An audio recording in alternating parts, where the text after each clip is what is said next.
السلام عليكم ورحمة الله وبركاته، حبايب قلبي، عاملين ايه؟ يا رب تكونوا بخير وفي احسن حال. النهارده هنبدأ مع بعض يوم جديد وفيديو جديد، اتمنى ان هو يعجبكم. بس ما قبل ما نبدأ نقول بسم الله والصلاة والسلام على اشرف خلق الله. فيديو النهارده سهل وبسيط، هنعمل مع بعض طريقة عمل الحواوشي. يلا نشوف المقادير ونشوف هنعمل ايه.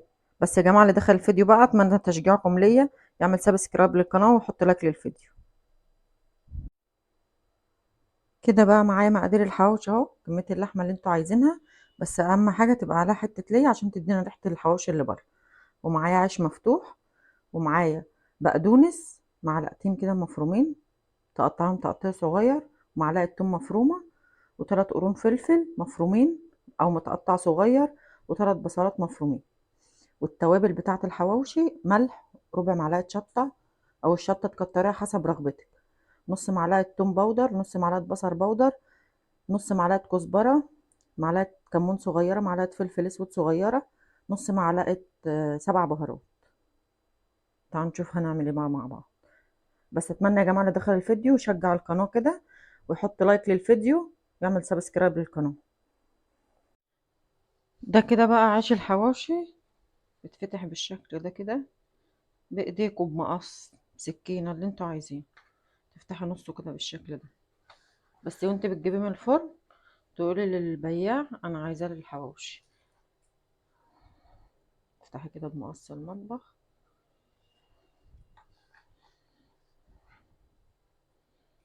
عشان يبقى طالع حلو معاك لما يتعمل. اهو بالشكل ده كده.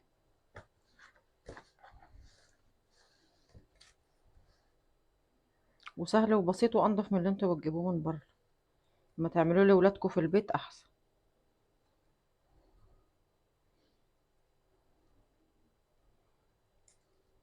كده بالشكل ده. تفتحي نصه بس ما تفتحيش كله.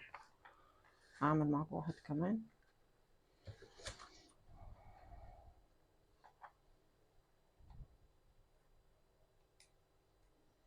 ممكن تعملي بايدك كمان، بس بالمقص بيبقى متساوي احسن.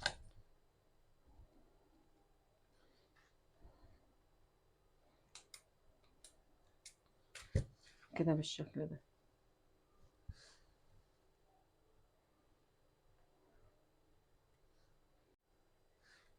كده بعد ما خلصت فتح العيش بقى كله بالشكل ده، فتحته كله، يتحط في الكيس بتاعه بقى، واربطه عليه لحد ما تيجوا تحشوه عشان يفضل طري معاكم وكويس. هنا كده جبت بولة فاضية بالشكل ده، هفضي البصل والفلفل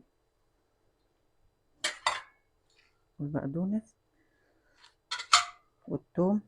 اللي عايز يا جماعة يقطع عليه طماطمية صغيرة يقطع، بس ملهاش لازمة يعني، ما بتديش طعم ولا بتدي حاجة.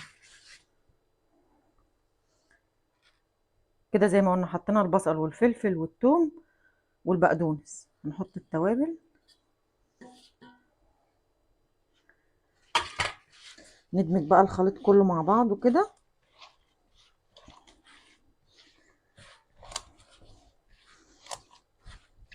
في ناس بقى بتعمل عجينة الحواوشي، بعملها لكم في فيديو تاني.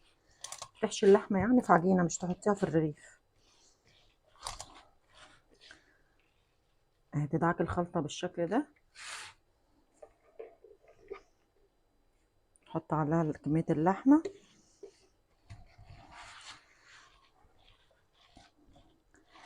احنا عايزين بقى ندمجه كله مع بعض كده.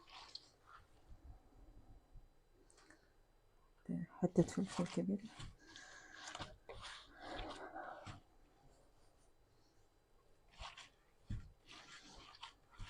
اللي عايز بقى يكتر فيه الشطة يكتر، بس انا ما كترتش عشان خاطر الولاد وكده. ممكن تحشوا العيش وتحطي كل رغيف في كيس في الفريزر عندك، وقت ما تحتاجيه تطلعيه يفك شويه وبعدين تعمليه. يبقى الخلطه جاهزه قصدي عندك يعني. بس انا عايزه بقى من المتابعين اللي بتتابعني يا جماعه، كل حد بيتابعني يشجع قناتي كده عشان تكبر واوفي الشروط بتاعتها.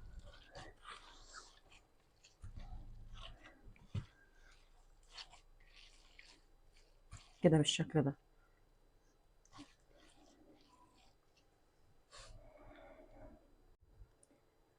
دمجت كده اللحمه كلها.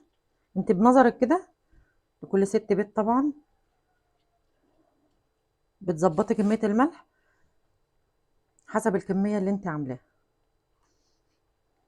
في ناس بقى بتحط، عايزه اقول لكم، بتحط على الحواوشي ده، شفتها كتير، معلقه بيكنج باودر صغيره عشان ينفش اللحمه في الرغيف. طب ازاي مع بيكنج باودر في الحواوشي؟ هي اللحمه لازم كده تبقى بريحتها بطبيعتها. اهي بالشكل ده كده.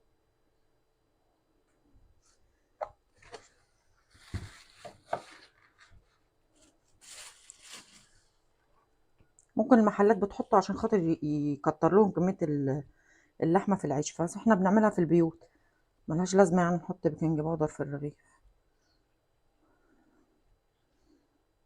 هو فايدته حاجه واحده البيكنج باودر مع الحواوشي، ان هو بينفش اللحمه جوه الرغيف. اهي بالشكل ده كده.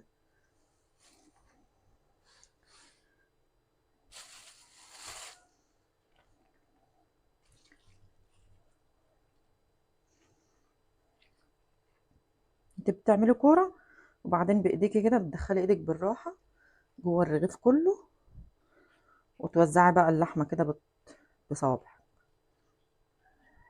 كده. انا بشكر يا جماعه كل اللي بيكتب لي تعليق كويس وبيشجعني، بشكر كل الناس اللي بتتابعني. هكمل بقى الكميه وارجع لكم. خلصت كده سندوتشات الحواوشي بالشكل ده كلها، معايا مكعبات زبده. هجيب الطاسه بقى احطها على النار بالشكل ده.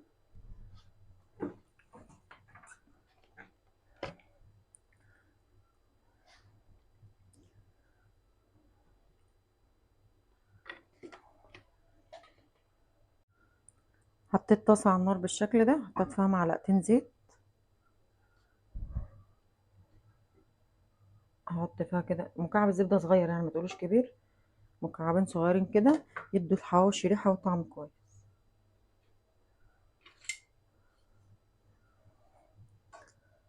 اللي عايز يدهنه سمنه يا جماعه، اللي عايز يدهن الرغيف سمنه يدهنه براحته. الطبخ ده اذواق، كل واحد يعمل حسب ذوقه. هحط كده الرغيف على نار هاديه عشان يبقى كويس.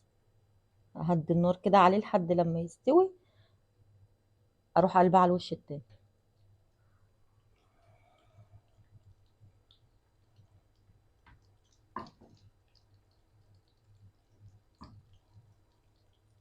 اهم حاجه يا جماعه سواء على نار هاديه. كده الحواوشي بدأ في السوا اهو. اهي وش من تحت. ما تخافوش، اللحمه بتستوي والخلطه اللي جواها بتستوي، بس اهم حاجه يبقى على نار هاديه. اللي عايز بقى يلف في ورق فويل ويحطه في سقف الفرن، كل واحد وراحته، في كذا طريقه يعني للتسويه. قلبت كده رغيف الحواوشي بالشكل ده، لونه ذهبي وجميل عشان واخد سوا على نار هاديه. لونه طلع حلو وما اتحرقش مننا ولا حاجه. اهم حاجه طريقه السوا بتاعته. طلعت كده اول رغيف حواوشي بالشكل ده عشان سخن بس. الخلطه اهي من جوه مستويه وجميله. هكمل بقى الكميه كلها واوريكم شكله في الاخر. خلصت اهو الحواوشي بالشكل ده، مقرمش وريحته جميله من الخلطه، والسوا بتاعه كويس ومظبوط. والباقي بقى كيست كل واحد في كيس اهو، اللي يجي ياكل اعمل له السندوتش بتاعه عشان ما يبردش. برضه لو انت عايزه تحتفظي بيه في الفريزر بتحتفظي بيه كده بالشكل ده. تكيسي كل سندوتش في كيس لوحده وتحتفظي بيه في الفريزر، وتطلعيه ساعه الاكل وتسيبيه يفك وبعدين يتقلي. اتمنى بقى يا جماعه ان الفيديو يكون عجبكم، واتمنى اللي يدخل القناه يعمل سبسكرايب للقناه وشير للفيديو. مع السلامه.